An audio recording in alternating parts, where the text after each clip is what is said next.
السلام علیکم ناظرین، دعا کرنے کی فضیلت اور اس کی اہمیت کیا ہے؟ نیز وہ کون سے اوقات ہیں جب اللہ تعالی ہماری دعاؤں کو قبول فرماتا ہے؟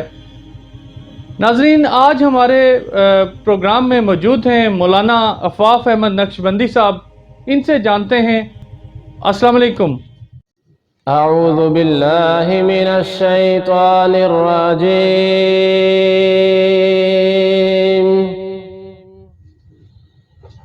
بسم اللہ الرحمن الرحیم۔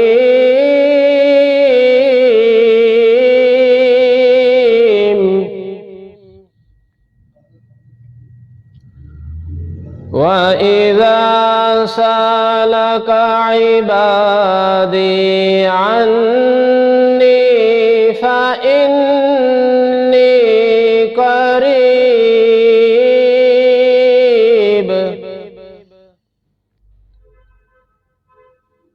أُجِيبُ دَعْوَةَ الدَّاعِ إِذَا دَعَانِ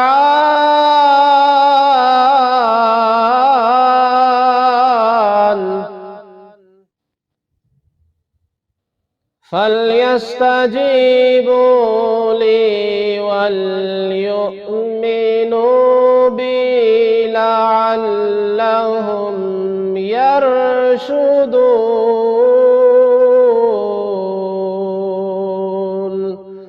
صدق اللہ العظیم۔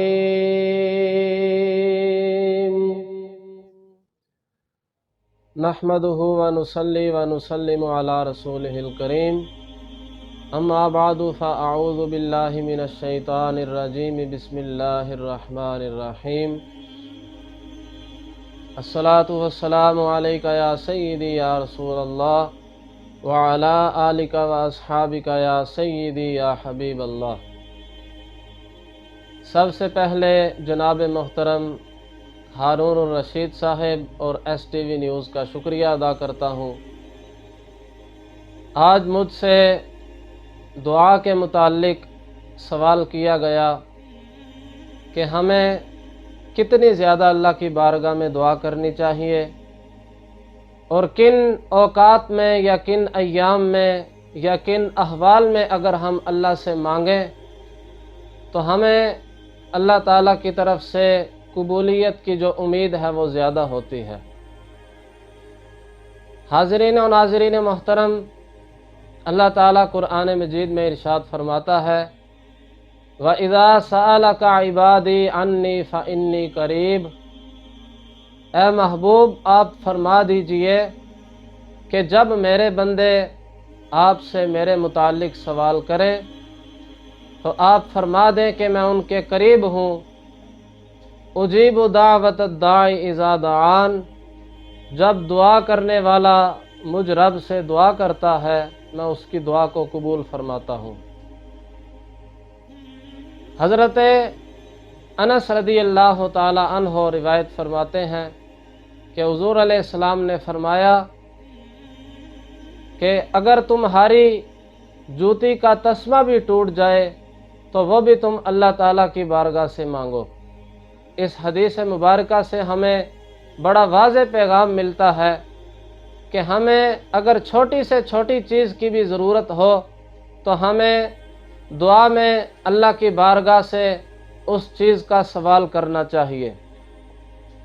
اور حضرت ابو ہریرہ رضی اللہ تعالی عنہ فرماتے ہیں کہ حضور علیہ السلام نے فرمایا، جو بندہ اپنے رب سے نہیں مانگتا ایسے بندے پر اللہ تعالیٰ غضبناک ہوتا ہے۔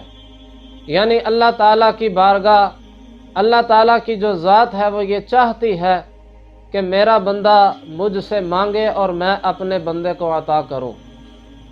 اور پھر جہاں تک بات ہے دعا کے آداب اور شرائط کی، کیونکہ ہر کام ہے اس کا کرنے کا ایک طریقہ ہے، اور جب کوئی بھی کام ہو اس کو اس کام کے طریقہ کے مطابق نہ کیا جائے تو اس میں بندے کو کامیابی حاصل نہیں ہو سکتی۔ اسی طرح دعا کے بھی کچھ آداب ہیں، کیونکہ انسان کسی عام بارگاہ سے نہیں بلکہ اللہ تعالیٰ کی عظیم بارگاہ سے مانگتا ہے۔ لہٰذا اس بارگاہ کے بھی کچھ آداب ہیں کہ جن آداب کو سامنے رکھتے ہوئے ہمیں اللہ کی بارگاہ سے دعا مانگنا ہوگی۔ سب سے پہلے انسان جب دعا کے لیے ہاتھ اٹھائے تو دونوں ہاتھوں کو اپنے کندھوں کے برابر بلند کرے، اور اس کے بعد جب دعا شروع کرے تو سب سے پہلے اللہ تعالیٰ کی ایسی حمد و ثنا کرے جس کا وہ اہل ہے۔ اللہ تعالیٰ کی حمد و ثنا کے بعد نبی کریم صلی اللہ علیہ وسلم کی ذات مبارکہ پہ درود و سلام بھیجے، اور اس کے بعد اپنی حاجت اللہ تعالیٰ کے سامنے رکھے، اور پھر جو بھی اللہ تعالیٰ سے مانگنا چاہے اللہ تعالیٰ کی بارگاہ میں اس چیز کا سوال کرے، اور پھر جب دعا مکمل کر لے تو اپنے دونوں ہاتھوں کو چہرے پر پھیر لے، اور حضور علیہ السلام کی بارگاہ میں آخر میں ایک بار پھر درود و سلام پڑھ کے جب وہ اپنی دعا کو مکمل کرے گا تو ایسی دعا کو اللہ تعالیٰ قبول فرمائے گا۔ اسی طرح قبولیت کے اوقات کا جہاں حضور علیہ السلام نے ذکر فرمایا، ان میں سے ایک وقت سحری کا بڑا بابرکت وقت ہے کہ جس میں کی جانے والی دعا کو اللہ تعالیٰ قبول فرماتا ہے۔ اسی طرح فرض نماز کے بعد اور اذان اور اقامت کے درمیان کا جو وقت ہے، اس وقت میں بھی اللہ تعالیٰ دعا کو قبول فرماتا ہے۔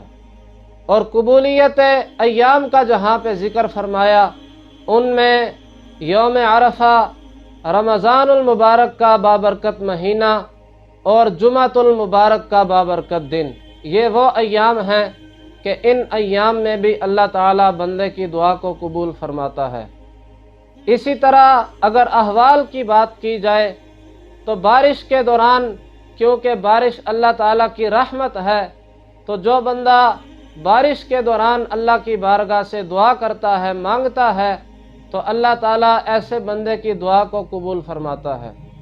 اور پھر ایک اور جو ضروری بات ہے وہ یہ ہے کہ انسان کو دعا مانگتے وقت پورا یقین رکھنا چاہیے کہ میں جس رب سے مانگ رہا ہوں یقیناً وہ رب مجھے عطا فرمانے والا ہے۔ اور قبولیت میں انسان کو جلدی نہیں کرنی چاہیے کہ میں دعا مانگ رہا ہوں، میری دعا قبول نہیں ہو رہی۔ حضرت ابراہیم علیہ نبینا علیہ الصلاۃ والسلام نے حضور علیہ السلام کی بعثت کی جو دعا مانگی تھی، اللہ تعالیٰ نے آپ کی اس دعا کو 3000 سال بعد قبول فرمایا۔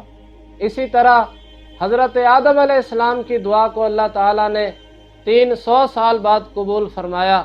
پتہ چلا کہ انسان کو دعا کی قبولیت میں جلدی نہیں کرنی چاہیے۔ اسی طرح اگر کوئی بندہ چاہتا ہے کہ اللہ تعالیٰ میری دعا کو قبول فرمائے تو فرمایا فَلْيَسْتَجِيبُوا لِي، چاہیے کہ اے بندے تو بھی میرا حکم مان۔ یہ سراسر ناانصافی ہوگی کہ انسان اللہ تعالیٰ کی نافرمانیاں کرے، اس کا حکم نہ مانے، اور پھر انسان یہ امید رکھے کہ وہ رب میری دعاؤں کو بھی قبول فرمائے۔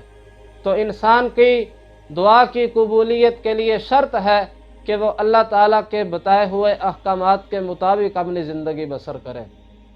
اسی طرح آخری بات کہ اگر کسی انسان نے کسی کا حق مارا ہے تو اسے چاہیے کہ اس کا وہ جو حق ہے اسے واپس کرے۔ اگر کسی کا دل دکھایا ہے اس سے معافی مانگے، تب اللہ تعالیٰ اس کی دعا کو قبول فرمائے گا، کیونکہ ہمیں اللہ تعالیٰ کی بارگاہ سے ہم جو سوال کرتے ہیں، جو مانگتے ہیں، تو بعض اوقات انسان اللہ کی بارگاہ سے وہ چیز مانگتا ہے جو اس کے حق میں بہتر نہیں ہوتی۔ فرمایا کہ عَسَىٰ أَن تَكْرَهُوا شَيْئًا وَهُوَ خَيْرٌ لَكُمْ، کہ جس چیز کو تم ناپسند کرتے ہو سکتا ہے کہ وہ تمہارے لیے بہتر ہو۔ وَعَسَىٰ أَن تُحِبُّوا شَيْئًا وَهُوَ شَرٌّ لَكُمْ، اور جس چیز کو تم پسند کر رہے ہو سکتا ہے وہ تمہارے حق میں بہتر نہ ہو۔ وَاللَّهُ يَعْلَمُ وَأَنْتُمْ لَا تَعْلَمُونَ، اللہ تعالیٰ بہتر جاننے والا ہے انسان نہیں جانتا، لیکن انسان کی جو مانگی ہوئی دعا ہے اللہ تعالیٰ اس کو کبھی ضائع نہیں فرماتا۔ اللہ تعالیٰ کی بارگاہ میں دعا ہے کہ وہ ہمیں جہاں ہم تمام عبادات کرتے ہیں وہاں ہمیں دعا جیسی عبادت کرنے کی بھی توفیق عطا فرمائے۔ جی ناظرین آج آپ نے مولانا عفاف احمد نقشبندی صاحب کی گفتگو سنی۔ اللہ کرے یہ گفتگو آپ کے دلوں تک جائے، اللہ آپ کو اور مجھے عمل کی توفیق عطا فرمائے۔ انہی الفاظ کے ساتھ اپنے میزبان ہارون رشید کو اجازت دیجیے۔ اللہ حافظ۔ تازہ ترین اپڈیٹس کے لیے وزٹ کریں STV News HD۔